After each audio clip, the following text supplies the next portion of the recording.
Minggu 8 Maret 2020.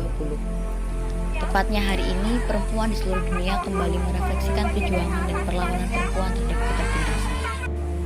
Momen hari ini juga untuk membangkitkan ingatan bahwa perjuangan membangun keadilan bagi perempuan belum selesai.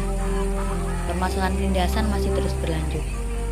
Dari catatan tahunan Komnas Perempuan 2020, ada laporan bahwa 431.471 perempuan mengalami kekerasan. Dan sangat mungkin kejadian yang tidak dilaporkan masih lebih banyak. Selama 12 tahun terakhir, data kekerasan melonjak hingga 792%, hampir 8 kali lipat. Dari sisi kesehatan, angka kematian ibu pada tahun 2019 masih 305 per 1000 kelahiran hidup. Di bidang politik, angka keterwakilan perempuan di DPR RI tahun 2019 juga hanya 20,5%, masih jauh dari harapan. Tahun 2019, jumlah PNS perempuan baik pusat maupun daerah lebih banyak dari laki-laki, yakni mencapai 51,29%. Namun demikian, peningkatan ini tidak berbanding lurus dengan jabatan struktural yang didapat. Secara nasional, hanya ada 13% jabatan pratama dan 15,3% jabatan madya yang diduduki oleh perempuan. Perempuan pekerja di perusahaan sebagai buruh dan karyawan jumlahnya mencapai 50%. Namun demikian, hanya 25% dari perempuan tersebut yang mendapat tunjangan keluarga. 49% diantaranya tidak mendapatkan izin menyusui di jam kerja. Selain itu, 69% perusahaan tidak memiliki aturan khusus untuk perlindungan pekerja perempuan dari pelecehan seksual di perusahaan. Data dari Pusat Kajian Gender dan Seksualitas UI menyebutkan pada tahun 2015, angka perkawinan dini di Indonesia peringkat kedua teratas di Asia Tenggara. Hingga tahun 2018, Kementerian Pemberdayaan Perempuan dan Pelindungan Anak atau KP3A mencatat 1.348.866 pernikahan dini anak perempuan di bawah usia 16 tahun. Padahal, di desa-desa pernikahan dini masih banyak dilakukan di bawah tangan, yang berarti data dari KP3A itu masih jauh di bawah angka yang sebenarnya.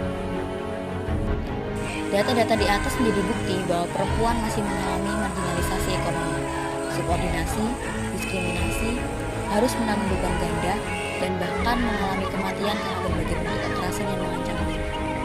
Opresi yang dialami oleh perempuan ini adalah masalah kemanusiaan. Untuk itu, Rumah Teduh, Kopri Jember, dan Jentera menyerukan kepada 1. Pemerintah untuk menata ulang regulasi dan kebijakan untuk penjaminan hak-hak perempuan sebagaimana hak manusia secara utuh. 2. Ormas dan elemen-elemen masyarakat lain agar secara bersama membangun budaya yang berkeprimanusiaan dengan menghargai hak-hak semua manusia secara adil dan setara. Ketiga, pihak kepolisian, kejaksaan, dan kehakiman harus berkomitmen untuk menangani kasus dengan berpihak pada korban. 4. Akademisi dan institusi pendidikan perlu mengkaji ulang model dan materi pembelajaran agar lebih responsif gender. Kelima, partai politik harus mengedepankan misi kemanusiaan dengan memberikan peluang dan kesempatan bagi perempuan untuk mendorong partisipasi politik formal perempuan. Keenam, pengusaha dan perusahaan memberikan peluang kerja tanpa diskriminatif terhadap perempuan, juga harus memfasilitasi terjaminnya hak-hak pekerjaan. Keenam, pengusaha dan perusahaan memberikan peluang kerja tanpa diskriminatif terhadap perempuan, juga harus memfasilitasi terjaminnya hak-hak pekerja perempuan. 7. Media harus responsif gender dan mendidik masyarakat dengan tidak lagi memberikan citra negatif dan stereotip terhadap perempuan. 8.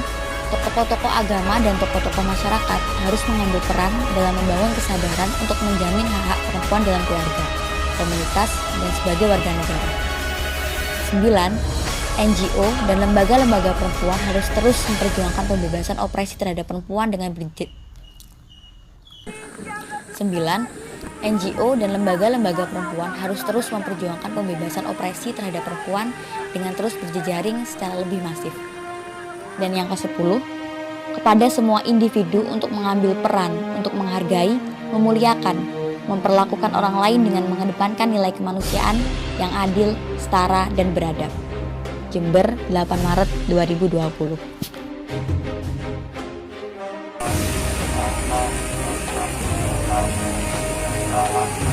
Halaman kawan